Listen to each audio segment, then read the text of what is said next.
ಸಚಿವ ಧರ್ಮೇಂದ್ರ ಪ್ರಧಾನ್ ಅವರ ರಾಜೀನಾಮೆಗೆ ಒತ್ತಾಯಿಸಿ ಸಂಸತ್ತಿನ ಒಳಗೂ ಹೊರಗೂ ವಿಪಕ್ಷಗಳು ಪ್ರತಿಭಟನೆಯನ್ನ ನಡೆಸಿವೆ. ರಾಜ್ಯಸಭೆ ಲೋಕಸಭೆ ಕಲಾಪವೇ ನಡೆದಿಲ್ಲ. ಕಾರಣ ಹಲವಾರು ಬಾರಿ ಕಲಾಪವನ್ನ ಮುಂದೂಡಿದ್ರು ಕೂಡ ಮತ್ತೆ ಗದ್ದಲ ಕೋಲಾಹಲವೇ ಉಂಟಾಯಿತು. ಈ ಹಿನ್ನೆಲೆಯಲ್ಲಿ ಕಲಾಪವನ್ನ ನಾಳೆಗೆ ಮುಂದೂಡಲಾಗಿದೆ. ಈ ಕಲಾಪ ನೀಟ್ಗೆ ಬಲಿಯಾಗಿದೆ. ನೀಟ್ ಸುನಾಮಿಯಲ್ಲಿ ಕೊಚ್ಚಿ ಹೋದ ಸಂಸತ್ನ ಅಧಿವೇಶನ. 4ನೇ ದಿನವೂ ವಿಪಕ್ಷಗಳ ಕಿಡಿ, ಜಟಾಪಟಿ, ಕಲಾಪ ವ್ಯರ್ಥ. ಸಂಸತ್ನಲ್ಲಿ ಸುನಾಮಿ ಎದ್ದಿದೆ. ಅದು ನೀಟ್ ಸುನಾಮಿ. ಆ ಸುನಾಮಿಯ ಮೇನ್ ಟಾರ್ಗೆಟ್ ಕೇಂದ್ರ ಶಿಕ್ಷಣ ಸಚಿವ ಧರ್ಮೇಂದ್ರ ಪ್ರಧಾನ್ ರಾಜೀನಾಮೆ ಕೊಡಲೇಬೇಕು ಅಂತ ವಿಪಕ್ಷಗಳು ಒತ್ತಾಯಿಸುತ್ತಿವೆ. ಧರ್ಮೇಂದ್ರ ಪ್ರಧಾನ್ ರಾಜೀನಾಮೆ ಕೊಡೋವರೆಗೂ ನಾವು ನಮ್ಮ ಪ್ರತಿಭಟನೆಯನ್ನ ವಾಪಸ್ ಪಡೆಯಲ್ಲ ಅಂತ ಹೇಳ್ತಿವೆ. ಸಂಸತ್ ಒಳಗೂ ಹೊರಗೂ ವಿಪಕ್ಷಗಳು ಒತ್ತಾಯಿಸ್ತಾ ಇದ್ದು ಕೇಸರಿಪಾಳೆಯ ಇಕ್ಕಟ್ಟಿಗೆ ಸಿಕ್ಕಾಕೊಂಡಿದೆ. ಸಂಸತ್ನಲ್ಲಿ ಒಳಗೂ ಹೊರಗೂ ವಿಪಕ್ಷಗಳು ಪ್ರತಿಭಟನೆ ನಡೆಸ್ತಾ ಇರೋದ್ರಿಂದ ಮುಂದೇನು ಮಾಡಬೇಕು ಅಂತ ಗೊತ್ತಾಗದೆ ಬಿಜೆಪಿ ಒದ್ದಾಡ್ತಾ ಇದೆ. ಮಳೆಗಾಲದ ಅಧಿವೇಶನವನ್ನ ಸರಾಗವಾಗಿ ನಡೆಸೋಕಾಗದೆ ಒದ್ದಾಡ್ತಾ ಕಂಗಾಲಾಗಿದೆ. ಇದೆಲ್ಲ ದಿಲ್ಲಿ ಜಿರಳೆ ಸ್ಟ್ರೈಕ್ನ ಮೇನ್ ಎಫೆಕ್ಟ್. ಸಂಸತ್ ಒಳಗೂ ಹೊರಗೂ ಕೈ ಹೋರಾಟ, ಕಲಾಪ ವ್ಯರ್ಥ. 4 ದಿನ ಆಯಿತು. ಮಳೆಗಾಲದ ಸಂಸತ್ ಅಧಿವೇಶನ ಶುರುವಾಗಿ 4 ದಿನ ಆಯಿತು. ಆ ದಿನದಿಂದಲೂ ಸರಿಯಾಗಿ ಅಧಿವೇಶನವೇ ನಡೆದಿಲ್ಲ. ಪ್ರತಿದಿನವೂ ಅಧಿವೇಶನ ಶುರುವಾದ ಕೆಲವೇ ಗಂಟೆಗಳಲ್ಲಿ ಮುಂದೂಡಿಕೆ ಆಗ್ತಿದೆ. ಇಷ್ಟೇ ಅಲ್ಲದೆ ಸಂಸತ್ ಅಧಿವೇಶನದ ಕಲಾಪ ಆರಂಭವಾಗುವುದಕ್ಕೂ ಮೊದಲು ವಿಪಕ್ಷಗಳು ಸಂಸತ್ತಾವರಣದಲ್ಲೇ ಪ್ರತಿಭಟನೆ ನಡೆಸೋ ಪರಿಪಾಠ ಮುಂದುವರಿಸಿಕೊಂಡು ಬಂದಿದೆ. ಹೌದು, ಸಂಸತ್ ಕಲಾಪ ಆರಂಭಕ್ಕೂ ಮುನ್ನ ಇಂಡಿಯಾ ಕೂಟದ ಸದಸ್ಯರು ಸಂಸತ್ ಆವರಣದಲ್ಲಿ ಪ್ರತಿಭಟನೆಗಿಳಿದಿದ್ದರು. ಪ್ರಧಾನ್ ರಾಜೀನಾಮೆಗೆ ಆಗ್ರಹಿಸಿದ ಇಂಡಿಯಾ ಕೂಟದ ಸದಸ್ಯರು ಸಂಸತ್ ಬಾಗಿಲುಗಳಿಗೆ ದಿಗ್ಬಂಧನ ಹಾಕಿದ್ರು. ಕಾಂಗ್ರೆಸ್ ಪ್ರತಿಭಟನೆಗೆ ಎನ್ಡಿಎ ಕೌಂಟರ್ ಪ್ರತಿಭಟನೆ. ಒಂದು ಕಡೆ ಕಾಂಗ್ರೆಸ್ ನೇತೃತ್ವದ ಇಂಡಿಯಾ ಕೂಟ ಪ್ರತಿಭಟನೆ ನಡೆಸಿದ್ರೆ, ಮತ್ತೊಂದು ಕಡೆ ಕಾಂಗ್ರೆಸ್ ವಿರುದ್ಧ ಎನ್ಡಿಎ ಸಂಸದರು ಪ್ರತಿಭಟನೆ ನಡೆಸಿದ್ರು. ಕಲಾಪವನ್ನ ವಿಪಕ್ಷಗಳು ಹಾಳು ಮಾಡುತ್ತಾ ಇದ್ದಾವೆ ಅಂತ ಆರೋಪಿಸಿದ ಬಿಜೆಪಿ ಸಂಸದರು ಧರ್ಮೇಂದ್ರ ಪ್ರಧಾನ್ ರಾಜೀನಾಮೆ ಯಾಕೆ ಕೊಡಬೇಕು? ನೀಟ್ನಲ್ಲಿ ತಪ್ಪು ಮಾಡಿದ ತಪ್ಪಿತಸ್ಥರಿಗೆ ಶಿಕ್ಷೆ ಆಗುತ್ತೆ.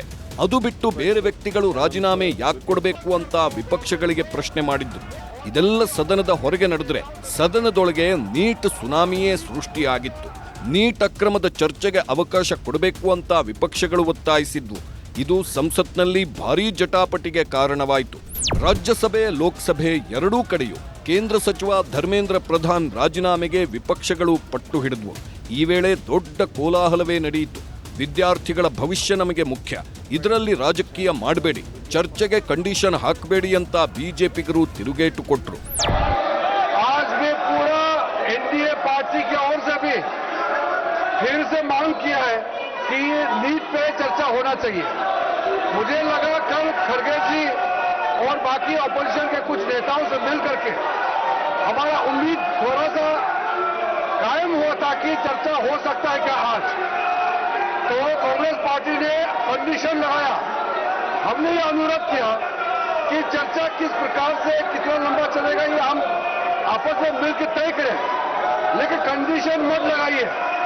कंडीशन लगाने से आपका जो इंटेंशन है वो ठीक नहीं है, क्योंकि आप ಚರ್ಚಾ ಕೋ ರೋಕನಾ ಚಾಹತೆ ಹೈ. ಕಿರಣ್ ರಿಜಿಜು ಮಾತಿಗೆ ಕಿಡಿಕಾರಿದ ರಾಜ್ಯಸಭಾ ವಿಪಕ್ಷ ನಾಯಕ ಖರ್ಗೆ ಧರ್ಮೇಂದ್ರ ಪ್ರಧಾನ್ ರಾಜೀನಾಮೆ ಕೊಡಲೇಬೇಕು, ಸದನದಲ್ಲಿ ಚರ್ಚೆಗಳು ಆಗಲೇಬೇಕು, ಪ್ರಧಾನ್ ರಾಜೀನಾಮೆ ಬಳಿಕವಷ್ಟೇ ಚರ್ಚೆ ನಡೆಯುತ್ತೆ ಅಂತ ಪಟ್ಟು ಹಿಡಿದ್ರು.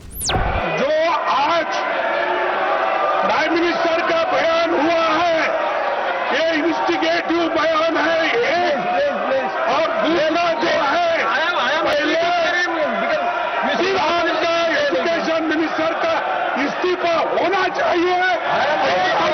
चर्चा करने के लिए थे, चर्चा से चर्चा के लिए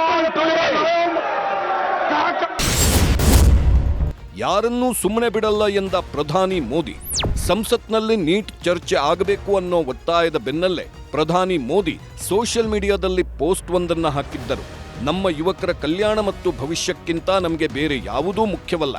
ಪೇಪರ್ ಲೀಕ್ ಪ್ರಕರಣಗಳಲ್ಲಿ ಭಾಗಿಯಾಗಿರುವವರಿಗೆ ತಕ್ಷಣವೇ ಮತ್ತು ಕಠಿಣ ಶಿಕ್ಷೆ ವಿಧಿಸಲು ಫಾಸ್ಟ್ ಟ್ರ್ಯಾಕ್ ನ್ಯಾಯಾಲಯ ಸ್ಥಾಪಿಸಲು ನಿರ್ಧರಿಸಿದ್ದೇವೆ. ಯುವಕರ ಭವಿಷ್ಯದ ಜೊತೆ ಆಟವಾಡುವ ಅಥವಾ ಹಾನಿ ಮಾಡಲು ಪ್ರಯತ್ನ ನಡೆಸುವ ಯಾರನ್ನೂ ಸುಮ್ಮನೆ ಬಿಡುವುದಿಲ್ಲ ಎಂದಿದ್ದರು.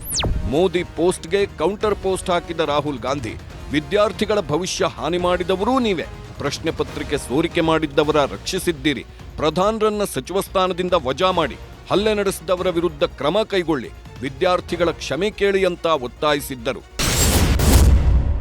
ರೆಡಿಯಾಗ್ತಿದೆ ಚಾರ್ಜ್ ಶೀಟ್, ಮುಂದಿನ ವಾರವೇ ಭವಿಷ್ಯ. ನೀಟ್ ವಿಚಾರದಲ್ಲಿ ಹಲವು ರಾಜ್ಯಗಳಲ್ಲಿ ಗಲಭೆ ಆರೋಪಕ್ಕೆ ಸಂಬಂಧಿಸಿದಂತೆ ಪ್ರಧಾನಿ ಮೋದಿ ಸೂಚನೆಯಂತೆ ದೇಶದ 4 ರಾಜ್ಯಗಳಲ್ಲಿ 5 ಫಾಸ್ಟ್ ಟ್ರ್ಯಾಕ್ ಕೋರ್ಟ್ ಪೀಠಗಳ ಸ್ಥಾಪನೆ ಮಾಡಲಾಗ್ತಿದೆ. ಬಾಂಬೆ ಹೈಕೋರ್ಟ್ನಲ್ಲಿ 2 ಪೀಠಗಳು ಸ್ಥಾಪನೆಯಾಗಲಿವೆ.